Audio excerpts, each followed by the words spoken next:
So after a year, you came back to the States. Where'd you go from there? I went to PIT, which is pilot instructor training at Randolph for T-38s, and then into Del Rio. And I was a T-38 instructor at Del Rio. Oh wow. Okay. How'd you like doing the instructor gig? That's more back seat flying. You finally Yeah, get you just go right I back to was the back seat. I was really good at making landings in the back seat of the T-38. I remember when I was getting checked out as an IP, after been through PIT, but before you actually get to fly with students at night, I had to fly with our crusty old cigar smoking ops officer, Major Atzett. And he wanted to see my instruction at night. And then I had to, demonstrate landings to him. And those were some of the sweetest night landings I'd ever had. It's just luck of the draw, because sometimes you try and roll the dice and sometimes you get snake eyes and sometimes you don't. And it just put three really sweet landings on. He says, "That's enough. I got the airplane." And he flew some sorties for himself. And then I had to make the full stop. But yeah, Del Rio was really nice because there's nobody competing for the airspace. So even though you don't have a complete 360 of airspace around the airfield, you had at least 180. And if you went up a little bit further, it kind of went further to the west. So you had greater than 180 degrees of airspace that essentially from our areas were from 10,000 feet to 45,000 feet. And this was back in the day when the T-38 could get to 45,000 feet pretty easily. Mm-hmm. The inner areas were 10 miles away to about 30 miles, I think. And then there was 30 miles to 50 miles. And there was the low areas and the high areas. And it was neat because without anybody else trying to fly through the airspace, I mean, yeah, there's the occasional corporate twin that would kind of wander through VFR. But other than that, it was just a great place to train people on how to fly. They weren't distracted by other things, although that's good and bad because you have to learn to interface with the rest of the world at some point. But it's kind of nice when you're doing the baby steps, not to have a Yeah. lot of things to trip you up while you're learning the baby steps. So Yeah. I thought Del Rio was a great place to be. And the other thing about it was that Willie was still the premier pilot training base, but everybody at Willie had so many other things to do. The camaraderie, it's kind of like what we thought when I was going through pilot training in Advance too, because Advance was a tight knit and there wasn't a lot of other things to go do besides be part of your own group, that our class tightness and like the classes that were at Del Rio was tighter because they had to, if you were going to have a lot of fun, you had to do it as a group because there wasn't a lot of things you could go do like you could do it in Phoenix, where you could just go crazy and go do anything, but you could do it. I was about to say single ship. You could just go do it as a solo guy. Yeah. Here you had to kind of stay together, and that created a lot of good, warm feelings, both in the instructor force. There's a lake just north of Del Rio called Amistad, and I got to be really good friends with one of our flight surgeons who had this huge sailboat. It was 28 feet long with a 34-foot mast, and it looked like if you would scale up a surfboard and you put dagger boards on it to go into the water to make a keel, and the thing would really fly. It would go so fast that you could pull a skier on it. Now Oh think of wow. that. Oh, a And sailboat. we would, God. particularly when I was working mornings, we would make a deal to go out to the lake in the afternoon. And so every afternoon when, about 2:00, I was finished with the day, and we'd go out there and just boat around all afternoon every day for 1 week. And then the next week I'd be flying afternoons. And then the That's not following week bad. out again. It was just great. That's not a bad way. So you did what, 3 years there before you moved on? No, it was supposed to be 3 years, but at about the second year, my wife and I decided that we wanted to have a child. we're having trouble having a child. So we started contacted the Texas State Adoption Agency, and they said they had a baby for us. And then something was happening. There was something legal going on, and they said, we're going to have to wait a little while. So I asked for an extension and got a little bit of an extension for the 3 years. And then they gave us the baby. And every so often, a social worker from Texas would come to see how well the baby was doing in the house and that sort of thing. And I happened to mention to her, okay, I've got my assignment now. We'll be going to leave to go to X, Y, and Z. I don't remember where it was. And she says, oh, well, we'll have to take the baby back. What? And she said, yeah, we have to observe for 1 full year or we take the baby back. And I'm going, oh my gosh, I don't know what to do. So I finally called MPC, the Military Personnel Center, thinking, oh, nobody's advising me. I kind of kept to myself about this. And so I called them and they said, oh, well, if that's the case, that's a legitimate reason. How long do you need to stay? We'll just change things for you. This was the first time this big entity called the Air Force all of a sudden had compassion and feeling instead of saying the needs of the Air Force come before everything else. And they said, so I ended up spending nearly 5 years as a T-38 instructor because of this, solving all of these problems having to do with the adoption. And then they finally said, okay, because right about that time, the mid 1975, we had a glut of pilots. Imagine that. We actually had too many pilots for the number of slots we had. And they created something called the rated supplement. And they said, okay, in the rated supplement, you're going to go into some other field that's not aviation. You won't fly for 3 years, but you will learn something else. And then if there's a cockpit for you to come back into, we'll take you back in. Wow. So I looked around a little bit, trying to figure out what I could go into, and saw one of them was still kind of aviation oriented. And that was GCI controller, Ground Control Intercept Controller.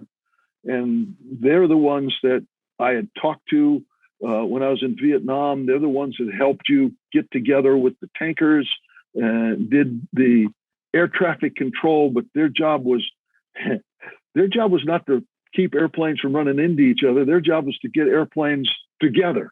Yeah. And so I said, so I called up MPC, and I remember talking to this chief master sergeant that was in charge of that particular career field. And I said, yeah, I'd like to volunteer to come into your organization. And he says, sir, you realize that I have needs for people at Minot, and I could send you to Minot. And I said, yes, I guess so. And I he says, well, I also have a slot at Tyndall. And Tyndall, as you know, is one of the jewels of the Air Force. It's one of the most beautiful bases that I think there is. And it's really neat on the Gulf Coast of Florida.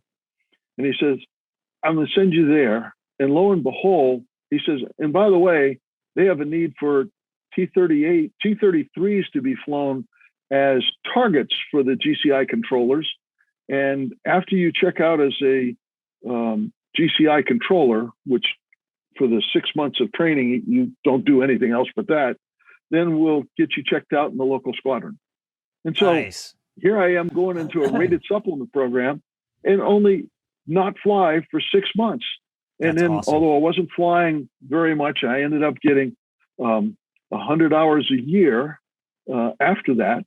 It was still, and one of my T-38 students was an IP in the T-33 squadron. He says, I want to have Stormy as my student. And boy, was that fun, because he was putting me through the ringer. You know, the T-33 single engine airplane has the ability to do a simulated or an actual flame out landing. And that was one of the big things. Old engine, and you learn that, okay, you take off out of Tyndall, which has a runway that's parallel to the coast, take off, do a turn towards the Gulf, and at some point he'd say, you have an oil system malfunction or you have an engine problem and you're supposed to move the throttle one time to some setting, set it, and then try to make it to high key, try to make it to low key, which are two key points to do a spiral down landing. Or if you realize you're not going to make either one of those and you're not going to be able to put it on the ground, tell me that, okay, and we had a code word for what we would decide now, well, I'm going to have to eject. I can't make any of that. And so it's because you never used the word eject or bailout in the airplane because you didn't want anybody else to misunderstand what was happening. So we had a code word for that. But the idea of how to fly an airplane that the engine is no longer working, or at least it's at minimum setting, and to be able to get it on the ground, I think that was an education far more than everything else. You know, this is like graduate level stuff, and learning how to feel, where is this airplane going? And all I can do is I can adjust drag and I can point my nose in different directions, but the airplane's going down and it's going to continue going down. There's no way to stop it from going down. Can I be able to put it on the runway? Or if I'm too high, which is a real problem because you don't want to go off the end of the runway on the other end. What do you do to get this airplane to be on the ground? And you learn that pilot, I don't know how to say it. It's just a sensation of just for a few seconds, watch what's happening and go, okay, I know what's happening with this airplane, where it's going to go, how to manipulate it, and whether or not I can make that runway or not, which then helped me enormously when I got into the U-2 program, which we did the same sort of things, but at a different level, because high key for a T-33 was 4,500 feet. And so you'd come in, base leg was half of that, you'd come back around and then you'd land. High key in a U-2 was at 2,100 feet, unless it was no flap, then it was at 1,100 feet. Imagine hitting high key at 1,100 feet. High key at 1,100 feet? Holy crap. Yep. Do a base leg. Now you're at 500 to 600 feet, beam the touchdown, fly outbound, roll out about 200 feet above the ground at about a mile from the runway, and you're going to be long. And just keep coming in, because when it got in the ground effect, it started to float and float and float. And in the original version of the airplane, it had a drag chute. This was the U-2, the short wing U-2 called the U-2A. And then later on, when they put the new bigger engine in it, the U-2C, and then the U-2R, which was the big airplane that they had created in 67, 68, it had spoilers that you could pop. But that was one of the things that you could do to land the no flap, was to pop the drag chute as you were crossing the threshold, if it was a older version. But the U-2 no flaps are just eye-watering for as how low you are, realizing it. For instance, if you cross the runway threshold at 10 knots faster than the final approach airspeed, you are not going to land on the runway, because it would float for 1,000 feet per knot. As you dissipated a knot, that would be 1,000 feet down the runway. You had to be closer than that to be able to make the airplane land with no flaps. Yeah, it was less than that when the flaps are down. Obviously, you got more drag in the airplane. But the airplane is a very, very efficient little airplane in its speed range, which was around 100 to 115 knots. It was just optimized to that. That's the speed it wanted to fly at. And if it was clean, if it was clean to where you'd had to use the alternate or the free fall for the gear to get it down, and there's no speed brakes, there's no flaps or anything, it was a aerodynamically clean airplane. Yeah.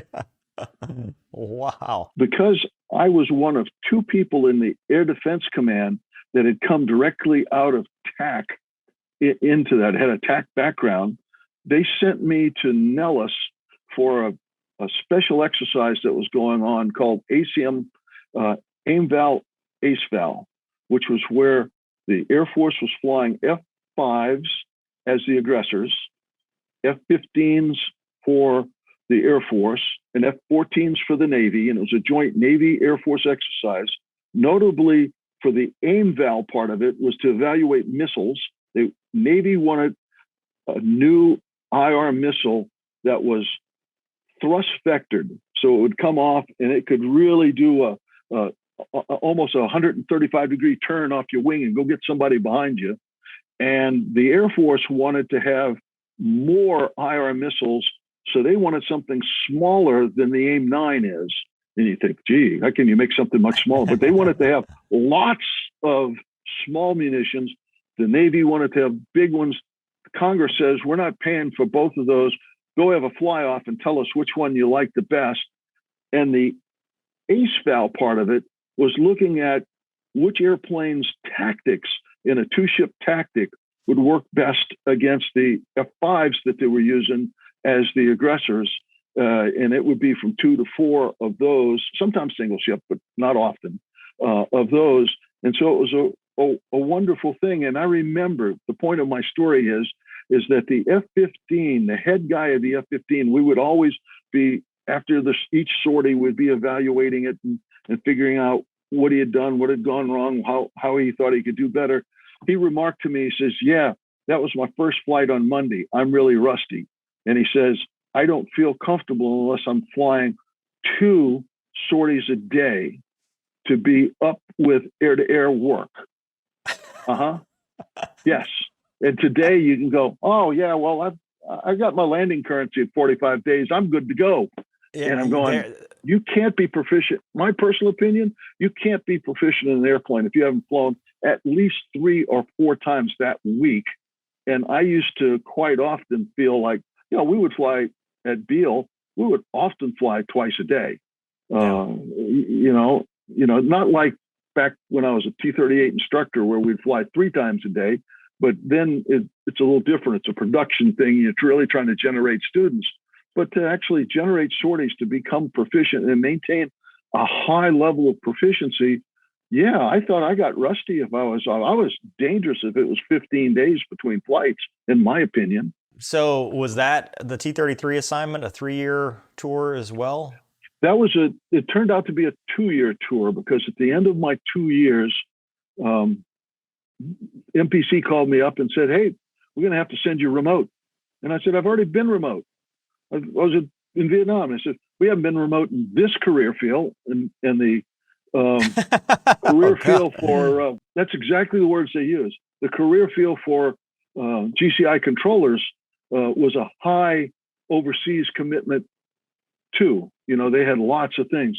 So my first assignment that I didn't go to, but my first assignment was to Bandar Abbas, Iran, which is, where that little point where the peninsula from the west side is sticking out, and it's got the little Strait of Hormuz there that is the narrow spot.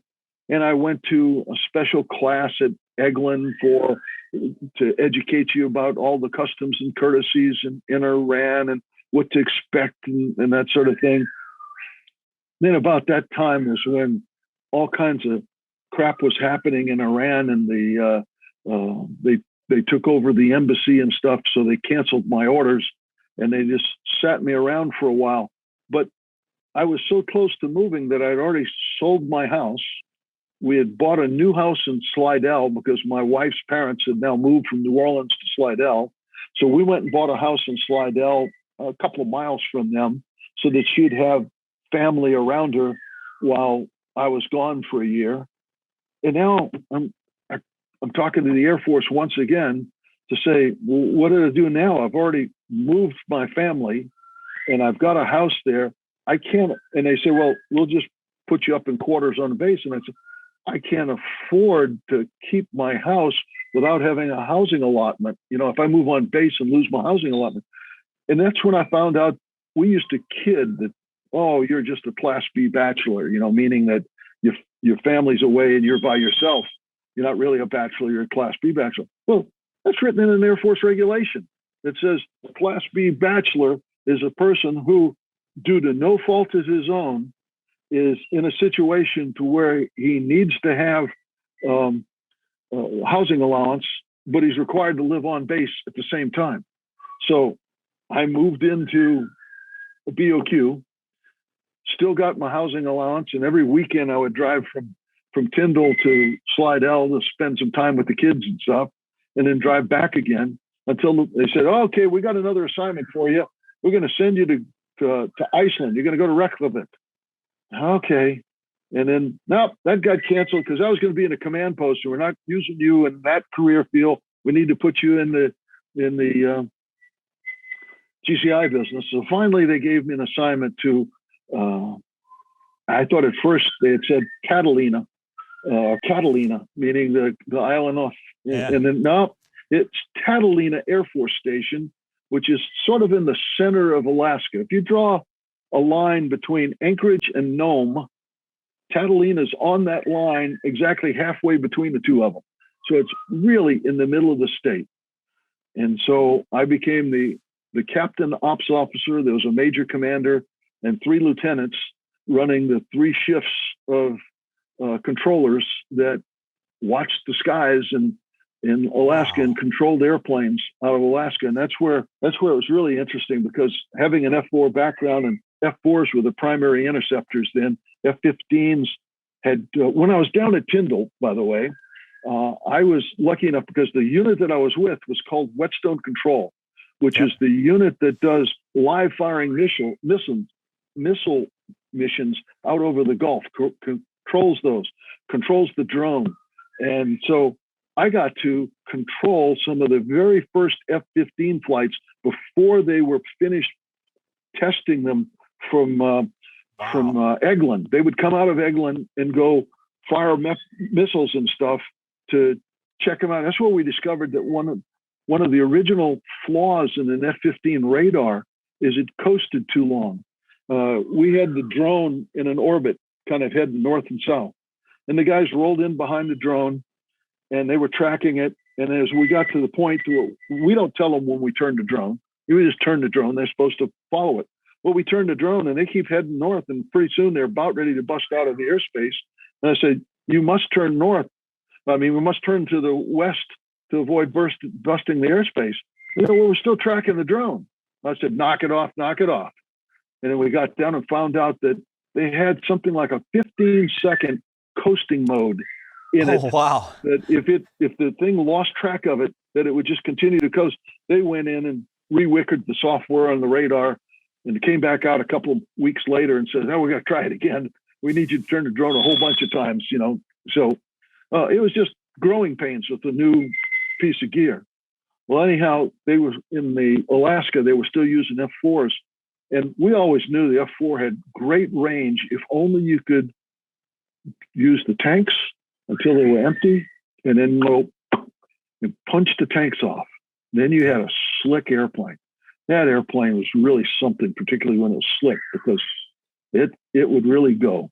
And so as you got to the point where we were going after an active air scramble, there was either a bear or a bison or something else penetrating the ADIS, and we'd make the radio call in, and we'd come back. Alaska says drop tanks. Alaska was the 4-star general in charge of, he's watching this. Whenever something like this happened, he's there. His call sign's Alaska. And they'd punch the tanks off, just more daisies out in the tundra, and go do their intercept. Yeah, wow. Daisies in the tundra were called 55-gallon drums. They're all over the place, just popping up. Wow. But so Alaska was another great place. And the best part of Alaska for me was I finally became associated with our enlisted force. Because a lot of times pilots walk out to an airplane. There's somebody standing at the airplane. We generally call him chief because he's the chief, the crew chief on the airplane. But if he doesn't have his shirt on, if he's just got a T-shirt on, you might not know his rank. And if you were like me, you take a look and he goes, "Oh, he's got 5, 6," and you're trying to count it up. You didn't know it. Oh, that's a tech sergeant. Well, that's a staff sergeant. I mean, you would think that officers would know this, but it wasn't real. We weren't. But now here I am. I've got a master sergeant who's my NCOIC. I'm the ops officer, and I've got 100 enlisted people under me. Well, this is the first time I've actually had anybody assigned to me like this. I've got sergeants that are in charge of each of the 3 shifts. I've got lieutenants that are in charge of the 3 shifts, and it's each one, it's a 24-hour operation. So it's constantly running. Every 8 hours, the shift changes. We've got something going on. My quarters are 50 feet away. My rack is 50 feet away from my office, and I'm constantly in there. And all of a sudden, I really learned and started to appreciate our enlisted force and realized that all of this fancy talk about pilots flying airplanes are nothing without the guys and girls who twist the wrenches and put fuel in it and figure out all this other stuff that goes into generating an airplane. And those airplanes do not fly because of pilots in it. Those airplanes fly because the maintenance people put enough time into it in order to generate those airplanes. And that's just something that I learned when I was on that tour in Alaska. And in the middle of that tour, in the middle of the winter, I had applied for a special duty assignment. And so I got called to go interview for it. And that's when I went to interview for the U-2 program. And so in the middle of my Alaskan tour.